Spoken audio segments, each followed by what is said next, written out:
Un hombre fundamental ahí, que Wells siempre tenía un cariño especial por el segundo operador.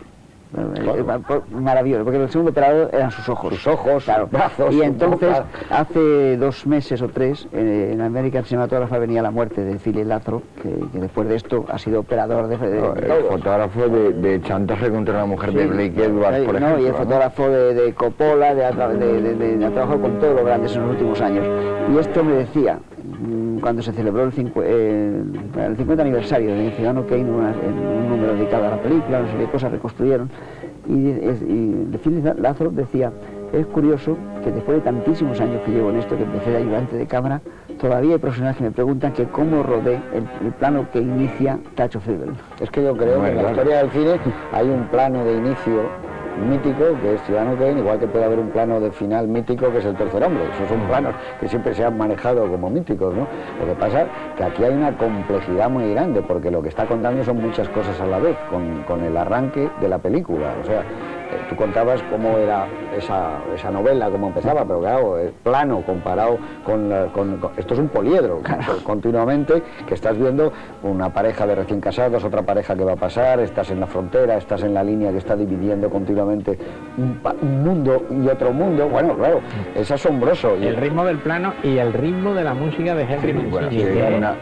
Esa música ha influido en todos los telefilms a partir del año 58, ese ritmo de música lo hemos encontrado. Es la primera película en la que Mancini no es un ayudante que hace piececitos, sino que es el músico de verdad de la película, y que realmente es una variedad rítmica digna de la película. O sea, yo creo que debió asombrarle la película y colocarla, pero supongo que es una música compuesta a posteriori, aunque viéndolo da la sensación de que está hecho en playback la escena inicial, porque realmente solo hay un momento en ese plano que yo he estado pensando durante muchos años, que hay como un movimiento que es falso y que es para apoyar a la cámara, que es cuando ellos pasan por la frontera. Entonces está el coche parado, ellos los volvemos a ver junto al coche y se van para atrás y vuelven otra vez a recuperar. Pero yo he pensado también que a lo mejor está hecho así, porque muchas veces, como nos ha pasado a todos, vas para un sitio de repente y dices: no, si vamos para allá y para atrás. Ellos van a tomar un chocolate, claro, ¿no? Sí, un helado. Y van como para un sitio. La frontera todo el rato. ¿Sabes qué recupera? Es curioso porque, claro, como tuvo que hacer este guión en muy pocos días,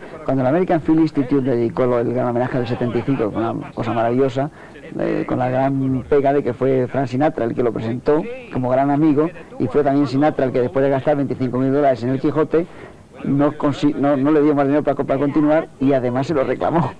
Eso yo he visto las cartas con los abogados y tal, pero de todas maneras había recuperado la admiración, y además Sinatra es el padrino de Beatriz Wells.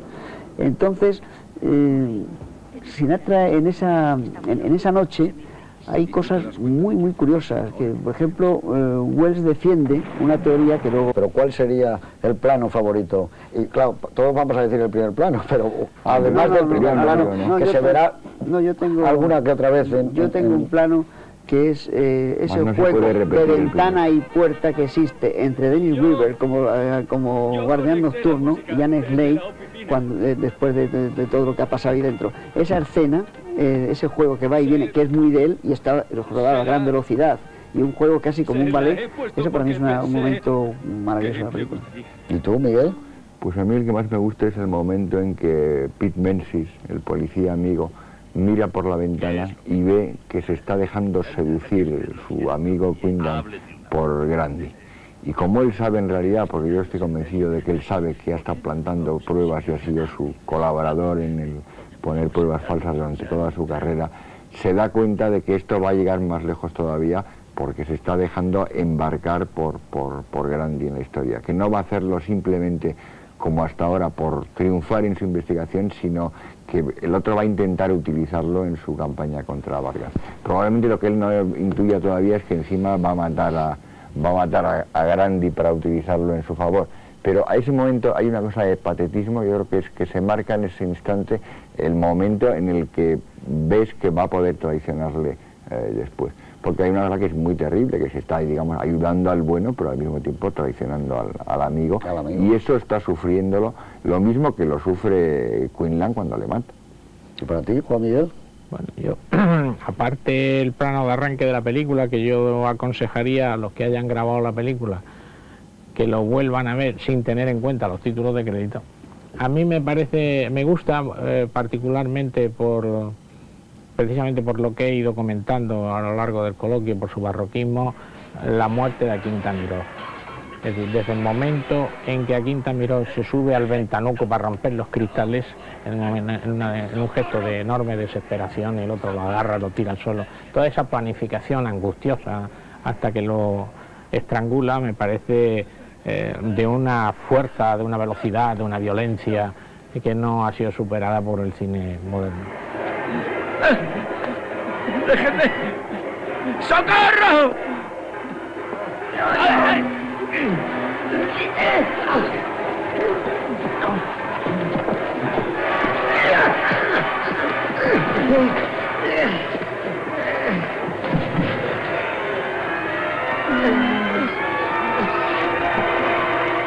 Hombre, yo también tendría que decir lo de el primer plano, porque ese es un primer plano que te deja de arranque ya electrizado en la butaca. Dices, bueno, ¿qué es esto que se me va a venir encima?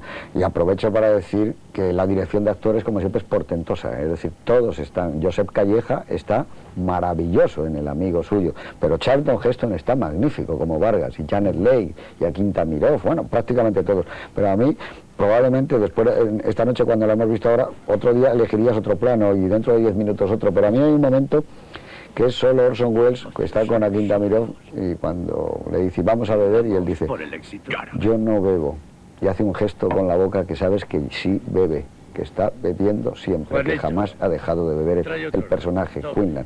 Ese es un momento de interpretación de Welles y de visión del personaje magnífico, un plano muy sencillo, pero que está concebido de una manera asombrosa, ¿no? Y que creo que... No, es que era un director de actores impresionante, pues yo, en Campanazo de la noche hay un momento, una escena muy larga, que se rodó en primero como 6 minutos seguidos y luego él lo fragmentó en 2, pero nos quedamos en la sala, el operador, no sé quién más, y yo, y los actores y él, y estuvimos ahí en silencio, y yo le he visto dirigir a actores, ir montando una escena, poco a poco, y es asombroso cómo construye eso, cómo lo construía, era espléndido cómo conseguía la velocidad, los encuentros, las idas y venidas, hasta que parecía aquello algo extraordinario, como está en la película, pero empezó de cero.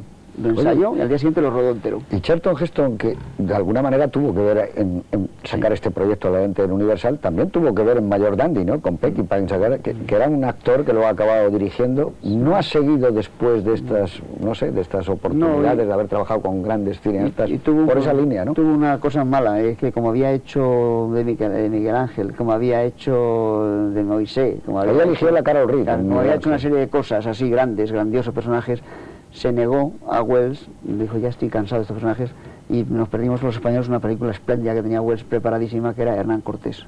Él tenía un libro, La conquista de México, de Prescott, lo tenía, yo he visto el libro del año 35, 36, una vieja edición, que la habían regalado y tal, firmada, y ese libro es que lo que desde entonces quería hacer Hernán Cortés, pero quería hacer Hernán Cortés con la banca suiza, porque quería ver las plumas de los indios que fuesen auténticas, y quería hacer una película extraordinaria, que Charlton Heston, que tenía el nombre suficiente para darle el respaldo, dijo, es que he hecho muchos personajes grandes y ya la gente me asocia con... y no quiso, me negó.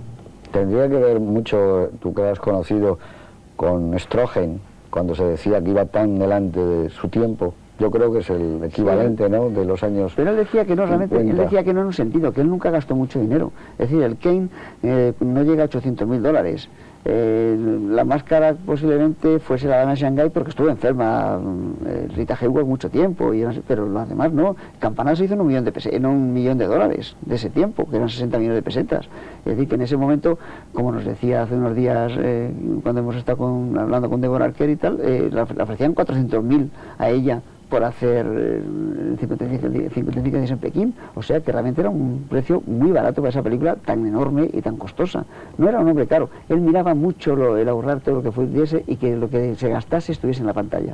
Una cosa que decirte es que yo creo que nunca arruinó a nadie, o sea que no es de estos directores que ha arruinado una productora, que la ha metido en quiebra o algo por el estilo. Realmente habría unas películas que no tendrían un éxito muy notable, pero tampoco es un personaje de esos catastróficos, ni hay tampoco constancia de películas Hay un momento que me parece que Ciudadano Kane está claramente ahí, lo mencionabas ahora, esas escenas con la gran chimenea, con los puzzles. Bueno, pues cuando cuando Quinlan arroja la placa y sale a ese rellano de la escalera, ahí se compone un plano donde las figuras van empequeñeciéndose, se ve a Quinlan alejándose, sigue todavía dentro del foco con personajes en primer plano. Es decir, la arquitectura visual de ese plano que hace Wells es espectacular. En un momento, además, digamos, dramáticamente o narrativamente fundamental para la película. Creo que eso está, digamos, ese juego de primeros términos y de términos alejados en una profundidad de campo espectacular es uno de los momentos que siempre he recordado de esta película por la influencia de Kane y por no pisaros lo del arranque y todo eso. No, o sea, al final no vamos a decir ninguno del arranque. A ver. Yo, en el fondo, como soy un melancólico, y me gusta la escena del encuentro con Marlene Dietrich, en esa cosa que le dice lo de los chiles picantes, y cuando le dice ella, debes de dejar de comer dulces, ¿no? Y mientras suena la música, que por cierto no lo es, pero el final de la película, también la última escena, tiene muchísimo el tercer hombre. Es el mismo final. Claro. Es el mismo final del tercer hombre.